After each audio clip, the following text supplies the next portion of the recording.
Shabbat Shalom. It is so good to be with you all from here in our separate corners of the world, on our screens, from our sanctuary to my home, to Rabbi Danny's home, to Jonathan's home away from home, and Cantor Hollis there with us in our sanctuary, John Legg supporting us on our tech. And we are so glad to be here with all of you tonight as we enter Erev Shabbat, and for those of us who are celebrating here in New England, Erev major blizzard that we hope everyone will stay safe and warm through. We are entering a special Shabbat in the long arc of narrative that is our Torah. When the Israelites made it out of Egypt, they didn't know yet how to be a free people. As they wandered in the wilderness desert for those 40 years on their way to the promised land, they were given not only the 10 commandments, but as you know, many, many other laws as well, to teach them how to form a society that would pursue both justice and care. This week's Torah portion, Mishpatim, is essentially a list of many, many of those laws. Some are about ritual, some are about crime, some are about civil cases.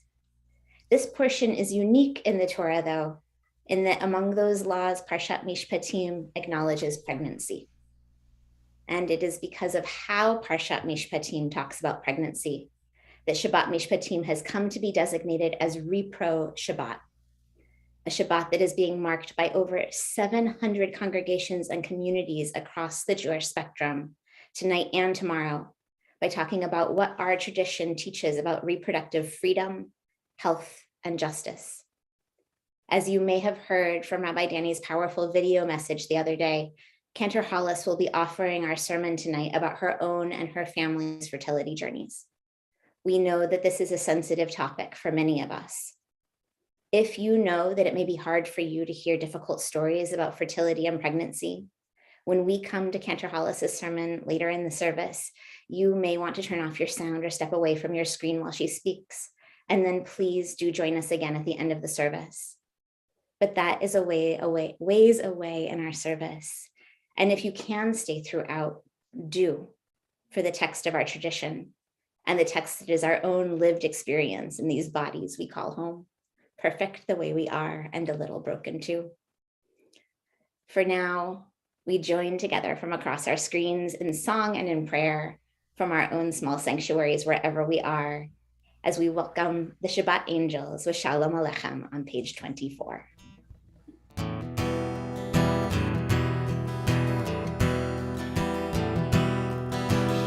Alechem, Malachei Sharet, Malachei Elyon, Melech, Malachei Amlachim, HaKadosh Baruch Hu. Shalom Alechem, Malachei Sharet, Malachei Elyon, Melech, Malachei Amlachim, HaKadosh Baruch Hu. Boachem l'shalom, Malachei Shalom.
We begin our Shabbat with light as we turn to page 2, and Cantor Hollis will lead us in the lighting of the candles.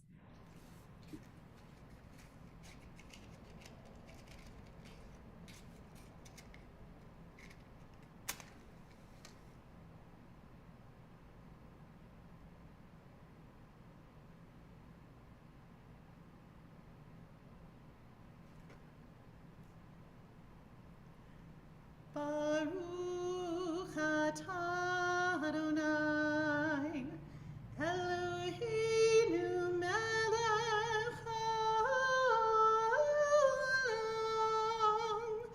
asher kedeshanu b'mitzvotav v'tzivanu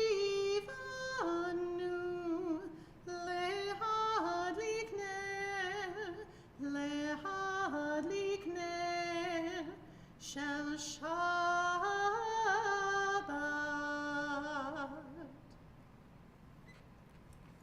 Amen. Having greeted Shabbat with light, we greet Shabbat now as if Shabbat itself were our beloved coming to us across the fields and the hills. We turn to pages 20 and 21 where we find that song, Lecha Dodi. We'll be singing verses 1, 2, 5, 8, and 9. We'll signal you with our hands. And when we come to that final verse, verse 9, the tradition is to rise in whatever ways we are able, turn and face the door of whatever room we are in and bow to greet the Shabbat bride.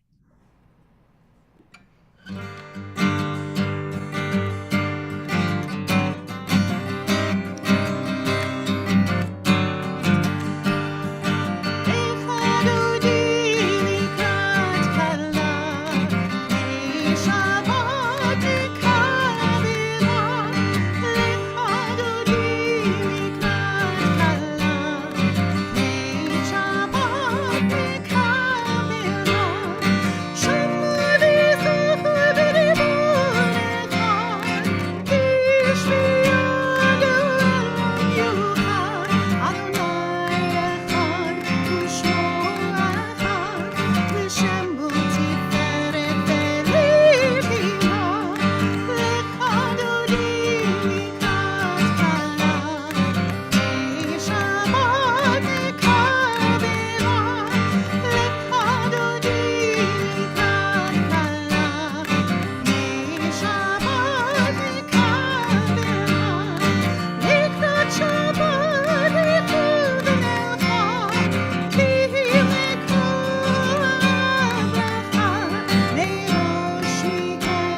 page and 11 lines down, we find the words Ma Gadlu Ma'asechaya.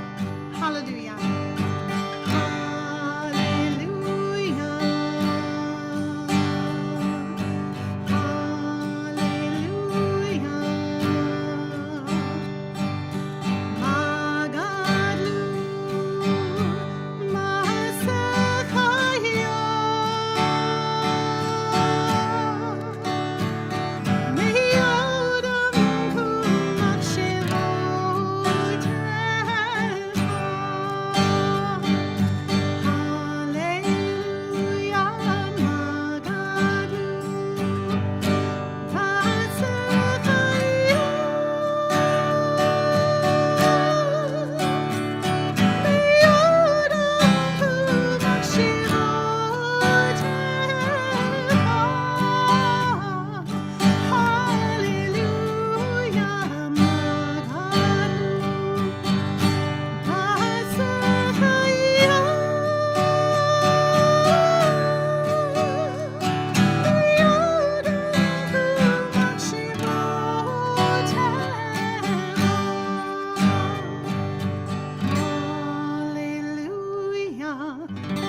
Having welcomed Shabbat into our space in all these different ways, we turn and greet each other and welcome each other to this Shabbat. If there's someone in the room with you, a good time to give them a Shabbat Shalom hug. If there's someone you want to wish Shabbat Shalom to across town or across the country, send a text, give a wave, and we wish you all a Shabbat Shalom. As we turn now to page 26 for the Chatzi Kaddish as we enter our more formal prayer.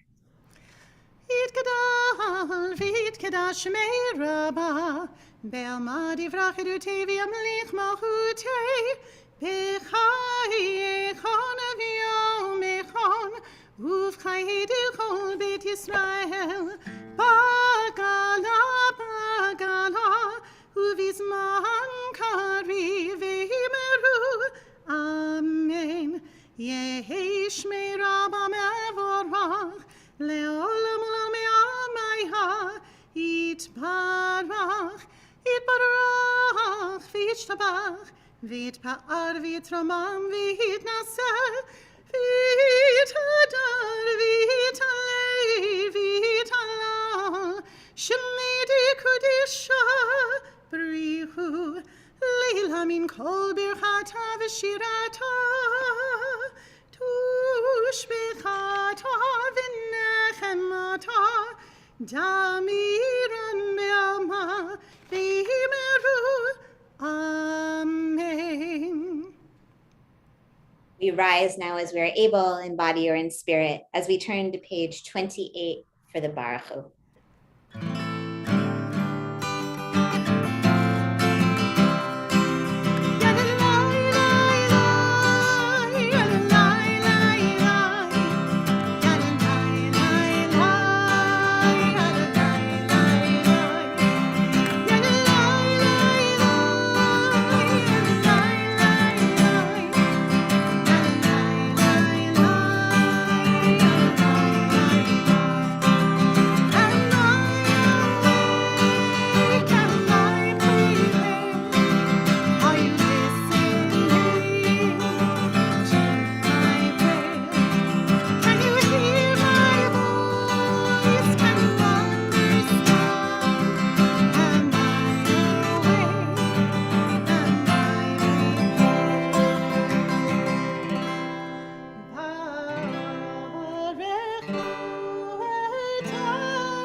seated. We turn to page 30. We're reminded that these cycles of time, cycles of season, even when they land us with many feet of snow, are part of nature's course.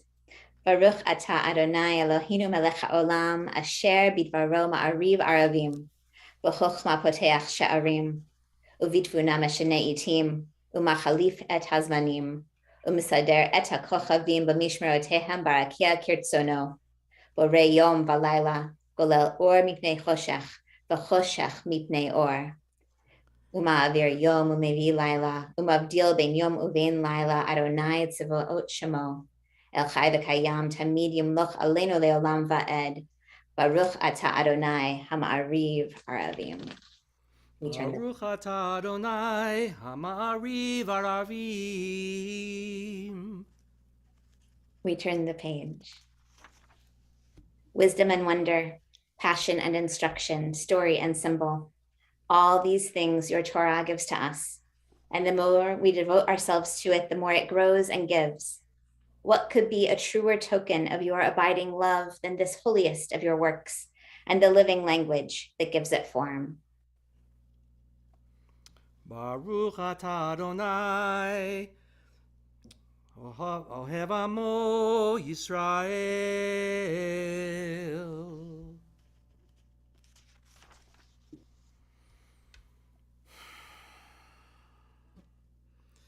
Shema Yisrael,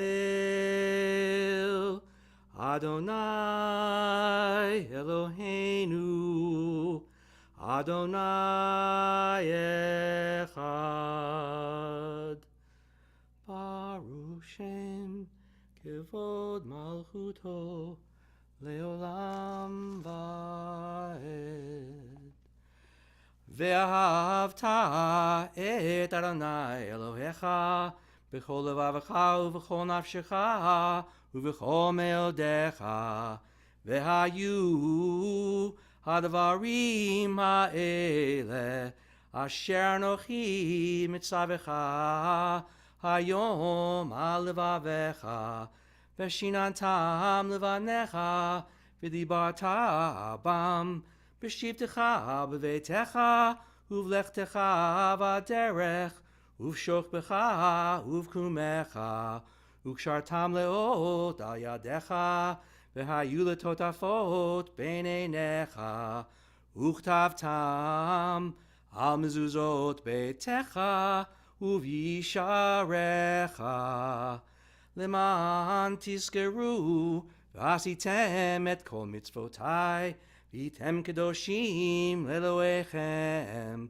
ani Adonai Elohechem, asher hotzeti atchem meretz Mitzrayim, liot lachem Elohim, ani Adonai Elohechem,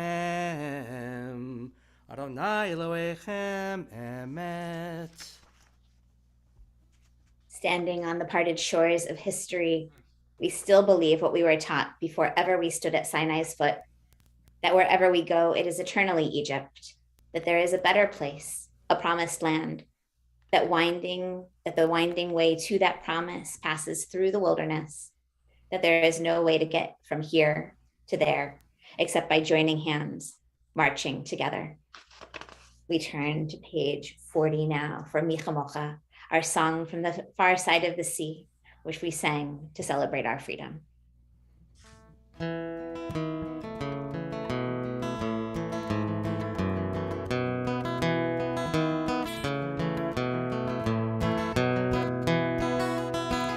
Micha Mocha ba'elim Adonai, Micha Mocha nedar ba'kodesh. Micha Mocha ba'elim Adonai, Micha Mocha nedar ba'kodesh. Nora tehilot, Oseh veleh. Nora tehilot, Oseh veleh.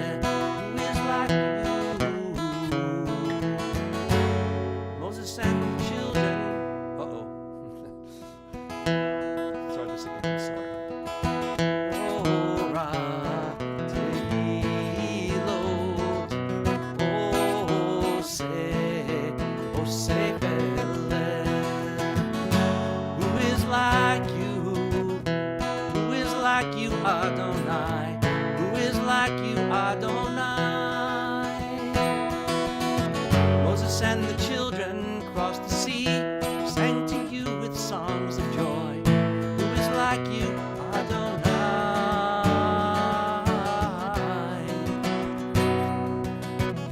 Mi chamocha ba'elim, Adonai.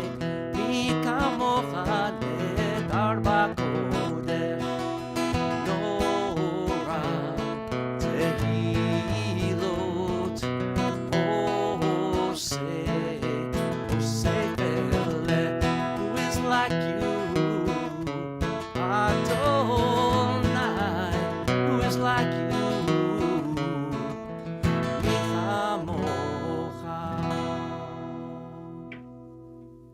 As we turn to page 42, we come to our prayer for the evening, the Hashkivenu. We imagine God spreading a shelter of peace over all of us, protecting each of us from what lies outside and allowing us to lie down in peace and rise again. Hashkivenu on page 42.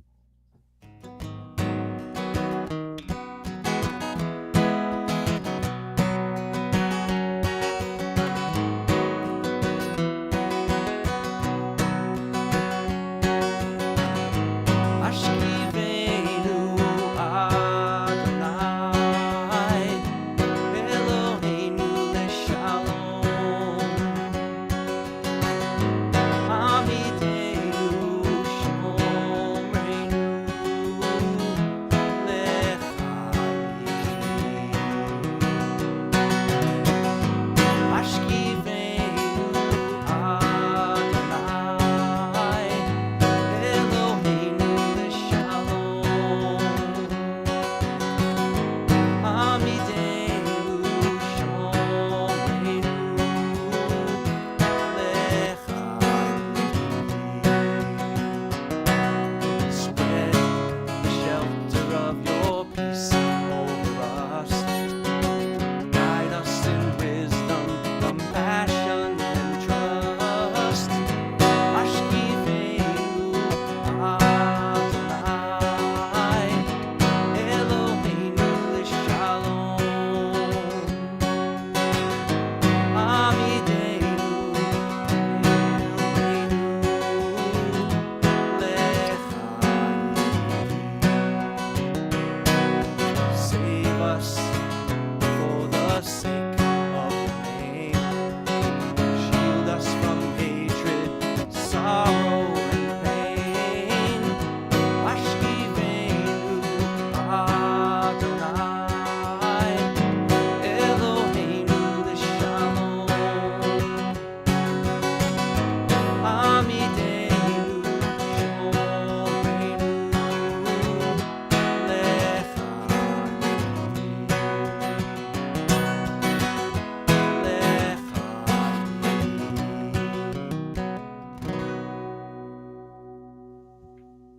We turn to page 46 in our Siddur and our prayer books. We rise in body or in spirit, facing towards the east for the Amidah, our standing prayer. Adonai, sifatai tiftach, ufi agid, tehilatecha. Adonai, sifatai tiftach, ufi agid, tehilatecha. Baruch atah Adonai, Eloheinu v'Elohei Avotenu v'Imotenu, Elohei Avraham, Elohei Yitzchak, v'Elohei Yaakov, Elohei Sarah, Elohei Rivka, Elohei Rachel, v'Elohei Leah, Ha'el Hagadol, Hagibor v'Hanora, El Elyon, Gomel Chasadim Tovim, v'Konei HaKol, v'Zocher Chasdei Avot v'Imahot, u'mivi geula livnei v'neihem, liman shemo be'ahava, Melech Ozer Moshiach Magen, Baruch atah Adonai, Magid Avraham, Bezrat Sarah, Atah Gibor Leolam Adonai, Mechaye Mitim atah, Rav Lehoshia, Nashiv HaRuach, Morid HaGashem, Mechalkel Chaim Bechesed, Mechaye Mitim Berachamim Rabim, Somech Noflim Verofech Olim, Umatir Asurim, Umekayem Emunato, Lisheni Afar, Michamocha Bal Gevurot, Ubito Melach, Melech Mimi to Mechaye, Umatz Miach Yeshua, Fedemarat Alechayot Mitim, Baruch atah Adonai, Mechaye HaMetim, Atah Kadosh V'Shimcha Kadosh, Ukedoshim B'chol Yom Yehalelucha Selha, Baruch atah Adonai, HaKadosh. We continue silently now with our own private Amidah, using the words of our hearts or the words of the prayer book through until page 62. Please feel free to be seated at the conclusion of your prayers.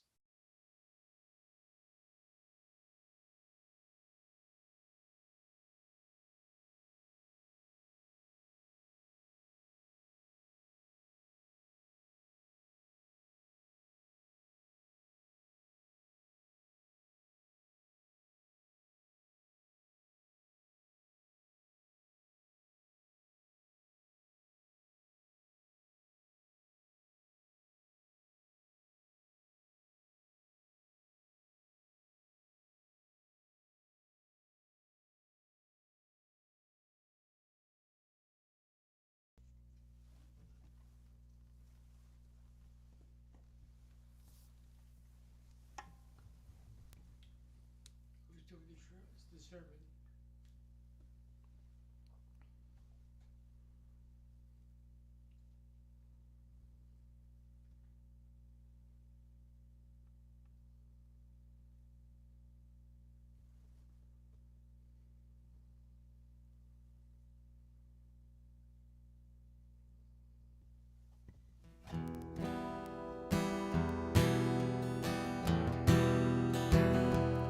Oh, say shalom b'mroma.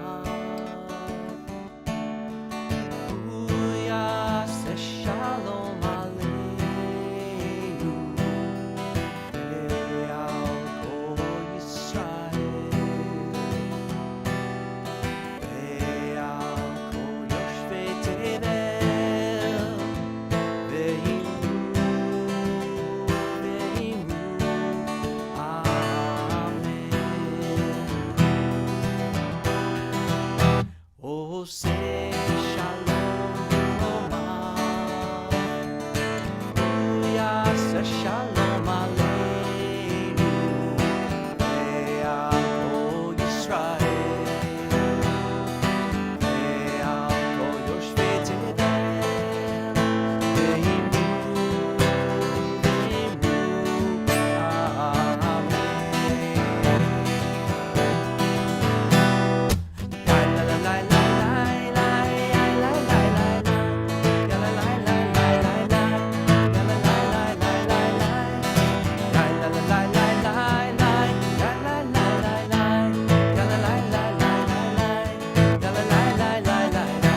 Oh, say shalom b'mroma. Booyah, say shalom aleinu. Ve'al kol Yisrael. Ve'al kol yoshvei tevel. Ve'imnu, ve'imnu.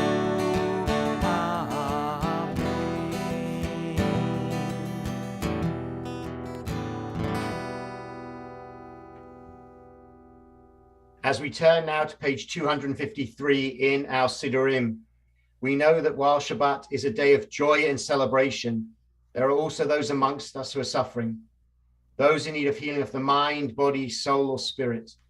And so we share these names on our screen now, people that our community are thinking of this Shabbat. And to these names, we add anyone else that we are personally thinking about, as well as praying for our world that is so broken and so in need of healing. As we join together with this Misha Berach prayer on page 253.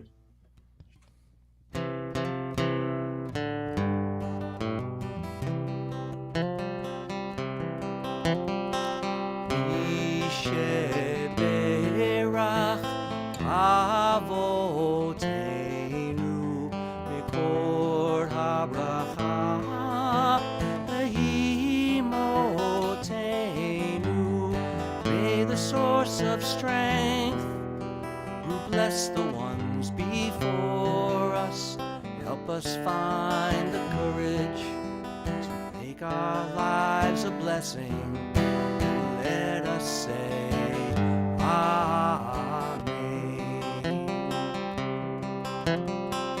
Mishe Berach Imotenu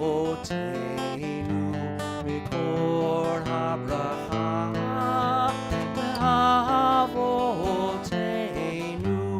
Bless those in need of healing with refuah shalema, the renewal of body, the renewal of spirit, and let us say Amen.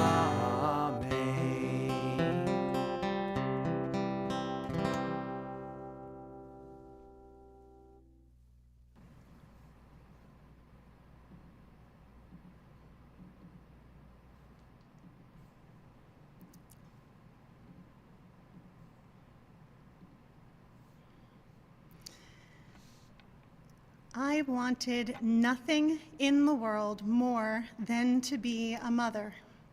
Our daughter, Liat Odelia's name means, "Thank God you are mine," in a riff on the Hebrew.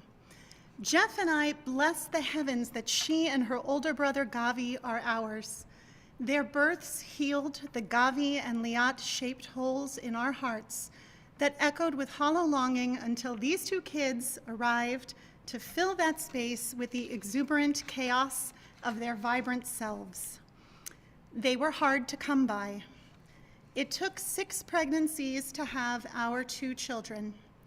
That simple fact is what I say publicly about our fertility journey. What I have never said out loud beyond the innermost circle of family is that 5 of those pregnancies were a mixed bag of wishes fulfilled or hopes dashed. The 6th was not. I will name up front that it is uncomfortable to speak about my deepest private life in public, yet Repro Shabbat exists to assert that reproductive rights, health, and justice are Jewish values, encouraging us to speak our truths, and this is mine and Jeff's, and I thank Jeff for his support in sharing our story. Just before Rosh Hashanah in 2003, I conceived a life-threatening ectopic pregnancy. Treated with methotrexate, my outward-facing self stood on this bima, singing Avinu Malkeinu, listening to the anguished yearnings of Sarah, Hagar, and Hannah, and inwardly praying in secret terror to miscarry safely. But the day after Yom Kippur, I doubled over, resulting in emergency surgery to repair a perforating fallopian tube. I was battered, but assured by the stellar medical team that a healthy pregnancy would happen in due time. So the nanosecond that Jeff and I were cleared to try again, I rushed to the mikveh to mourn and offer my heartache up to God in the healing waters, and then turned my prayers towards the future. To our gobsmacked elation, I conceived immediately.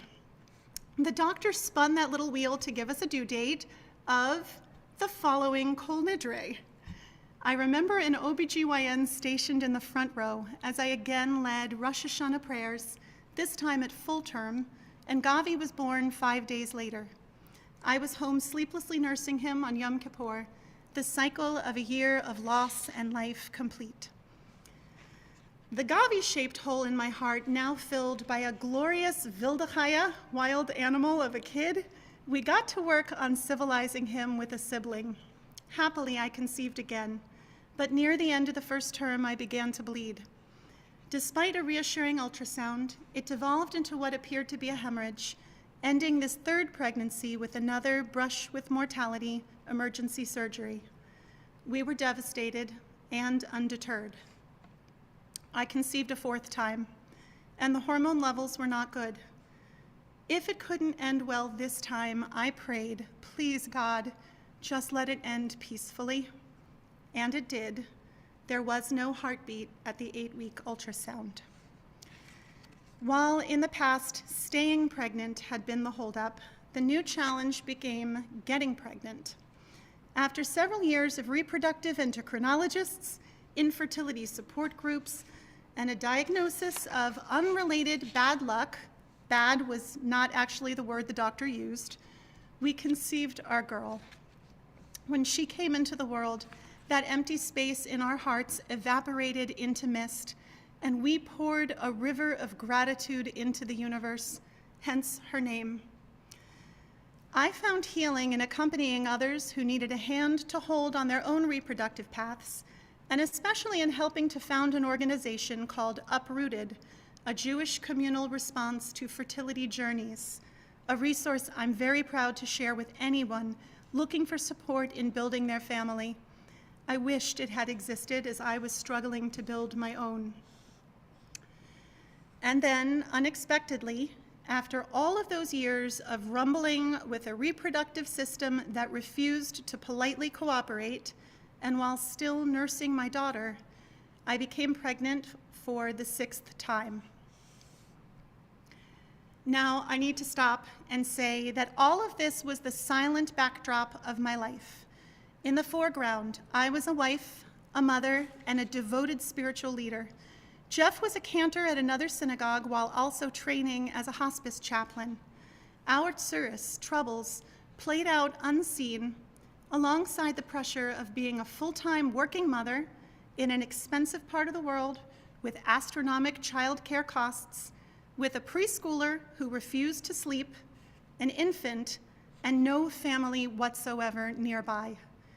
We were incredibly blessed, so privileged, loved by an amazing community, and yet when I reflect on those years, I feel again in my very bones the exhaustion of a life that teetered on the brink of unsustainable.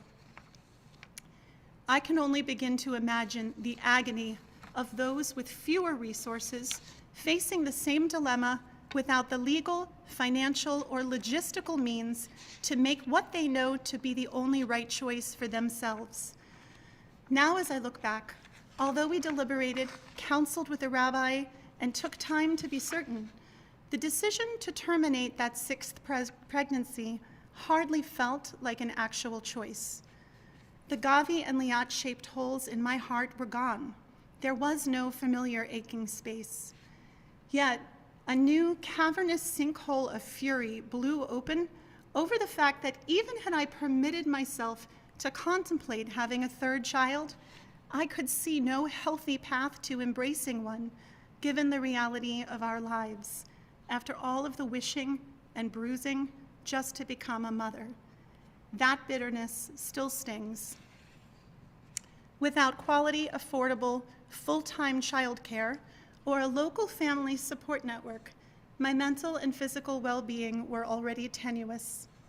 I confess that I was struggling to balance my gratifying responsibilities to my beloved TST community with being a fully present mother to my 2 precious children, for whom I had fought so hard. It was unthinkable to divide myself further and give either of them any less. More unthinkable was to risk them losing me. Lest anyone forget that even a routine 21st century pregnancy is hard on one's body, 2 of my first 5 pregnancies could very well have killed me without the excellent medical care I was fortunate to receive. How reckless would it have been to endanger myself again, this time with 2 young children who needed their mother. As a Jew, I felt grounded in the knowledge that throughout our tradition, the life of the mother is understood to be primary. In this week's Torah portion, Mishpatim, we learn that if a pregnant woman is injured by 2 men fighting near her, resulting in her suffering a miscarriage, and the harm is limited to that miscarriage, then the perpetrator must pay a fine. However, if the pregnant woman is fatally injured, then the penalty shall be a life for a life.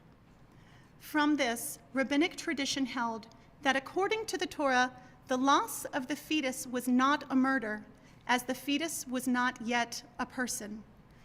The Talmud reinforced this position in Gittin 23b, explaining that before birth, the fetus is considered a physical part of the mother's body and does not become a separate human being until labor and birth, literally until the head has emerged, as we read in Mishnah Ohalot 7:6.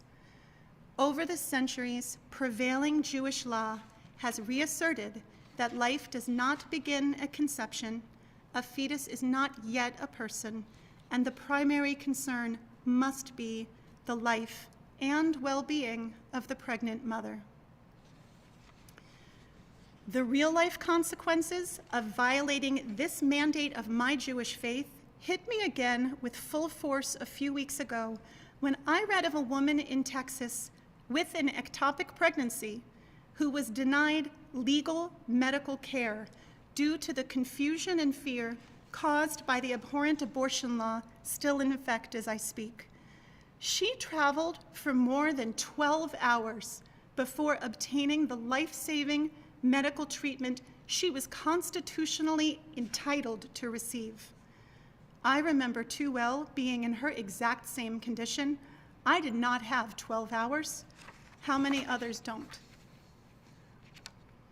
Even beyond the physical risks, I knew that it would not have been right for me to force my body and heart back into the reproductive arena to face the ordeal of trying to carry yet another baby to term, especially with the only endgame possibilities I could see being to lose it again, destabilize my family by raising it, or most impossible of all for me, despite being a path recently suggested by a member of the US Supreme Court, giving it away. I carry a quiet sadness, but no remorse, for choosing the needs of my existing children, the stability of their parents' marriage, and the wellness of their mother over the collection of cells that may or may not have had the potential to become life, but were not, according to my faith, afforded the status of life at 8 prenatal weeks. In truth, beyond being held by Jewish tradition, I understand that exercising my reproductive rights was also an act of religious freedom. As a proud, civically engaged American Jewish woman, I am petrified at the hijacking of these rights by a narrow reading of a faith tradition I do not share. Let me be clear. I fully validate the different choices that others have made that were right for them. And I am not scarred for having made this right choice for me. On the contrary, I am certain my family and I would have been damaged if the choice were not available. I felt guided by the words of Deuteronomy 30:19, words we read on Yom Kippur. Choose life if you and your offspring would live. These words ring true in my soul with the confidence that our family's entire fertility journey honored this commandment, and I was embraced by Jewish tradition at every step of our path. As a mother whose children are everything to me, I thank God for the 2 of them, for this perfectly imperfect body that bore them, and for the blessing of being able to choose a functional, joyful, loving life with my right-sized family. Shabbat Shalom.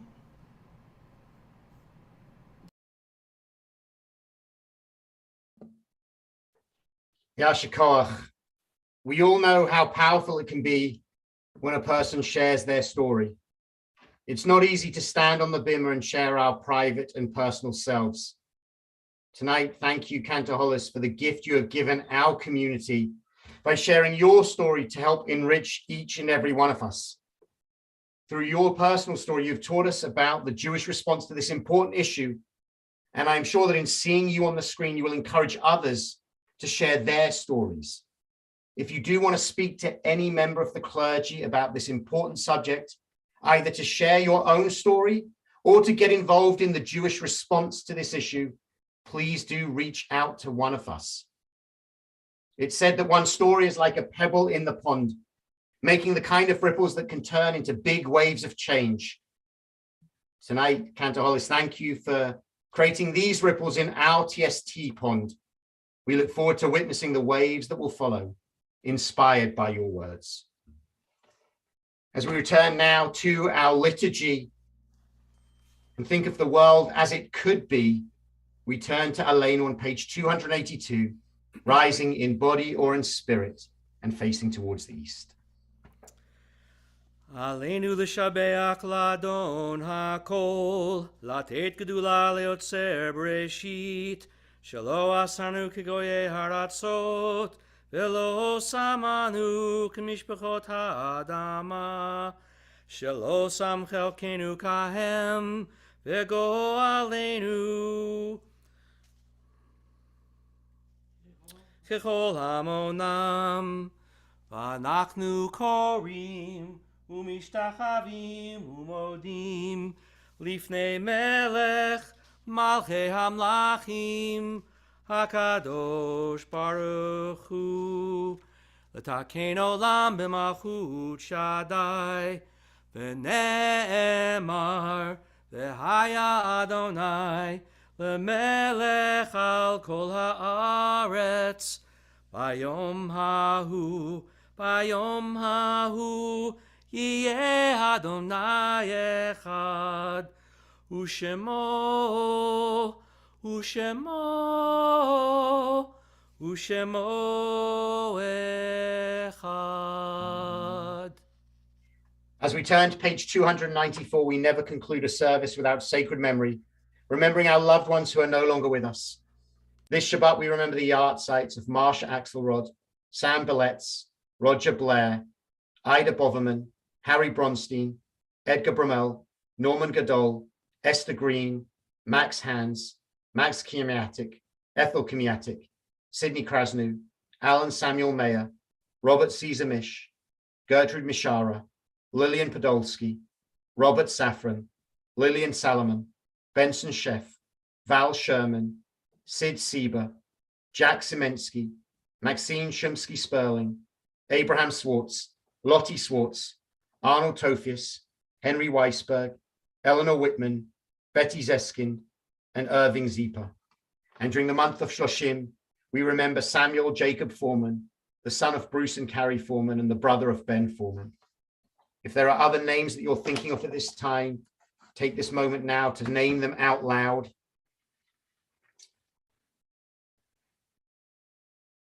For all those names that we share out loud or in our hearts, we join together in the recitation of the Kaddish.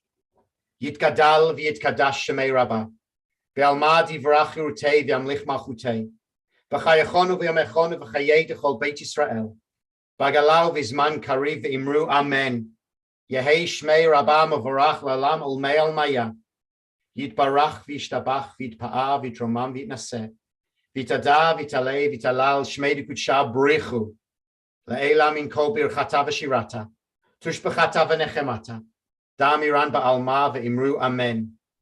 Yehei shlama rabba min shemaya, v'chayim aleinu v'al kol Yisrael v'imru amen. Oseh shalom bimromav, hu ya'aseh shalom, aleinu v'al kol Yisrael v'imru amen. Zichronam livracha, may their memories always be for a blessing, and let us say, amen. As we come towards the end of our service and we turn to page 5 for Kiddush and Motzi, just a few announcements before we get there. Just to note Please do check your email on February 1st because we will be sending out our congregational survey. We're really looking for 100% participation to hear from you about the direction that you think Temple Shir Tikva should be going in the future, what you appreciate, what you might need from us, whatever it might be. There'll be opportunities to answer this in this Union for Reformed Judaism sponsored survey that we're participating in. The ACE Winter Walk has been postponed from this Sunday to February 6th. We think for various reasons this Sunday might not be ideal for going outside for a walk, but February the 6th, we hope will be beautiful. The Adult Community Engagement Group, ACE, are also looking for congregants with cooking or other skills to share with the community. So if you're interested in getting involved, please do contact them. A couple of quick other things. The TST Book and Film Group will be running a book discussion on February 15th on the book People Love Dead Jews by Dara Horn. And Rabbi Geordie will be starting a 5-session exploration, Encounters with the 10 Commandments, beginning on February 10th. So there's lots and lots going on in our temple community. Just to say a word of thank you to Jonathan Jay-Z Zarkow for leading our service. And happy birthday, Jay-Z, for today. It's your birthday. So we wish you a very, very happy birthday. We're so thrilled you get to celebrate with your father. It's been a pleasure leading with Rabbi Geordie and Cantor Hollis. Thank you for your inspiring words. And thank you in the background somewhere to John Legg, who helped out with the sound in the service. We continue now with Kiddush on page 5. And we're doing this in a split way. Cantor Hollis has the Kiddush cup, and I have the bracha. Baruch atah Adonai Eloheinu melech haolam borei peri hagafen. Baruch atah Adonai Eloheinu melech haolam asher kidshanu b'mitzvotav v'ratzavanu v'shabbat kodsho b'yachava uvratzon hinchilanu zikaron lema'aseh bereshit ki hu yom techila lemikra'e kodesh zecher letziat mitzrayim kivanu v'acharta v'yotanu kidashta mikol hamim v'shabbat kodshecha b'yachava uvratzon hinchaltanu baruch atah Adonai mekadesh HaShabbat. L'chaim. And to the Motzi.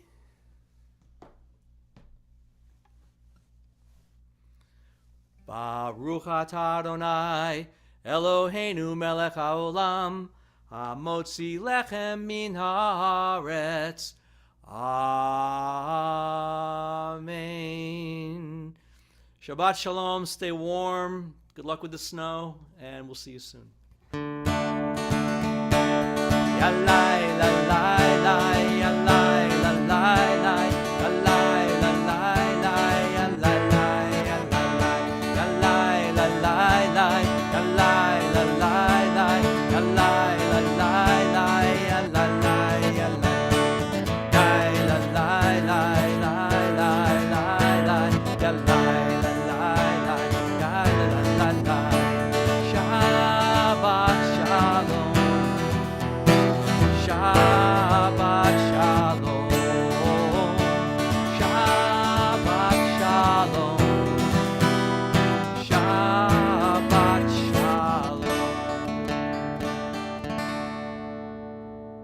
Shabbat shalom, everybody. Shabbat shalom. Shabbat shalom. Good Shabbos.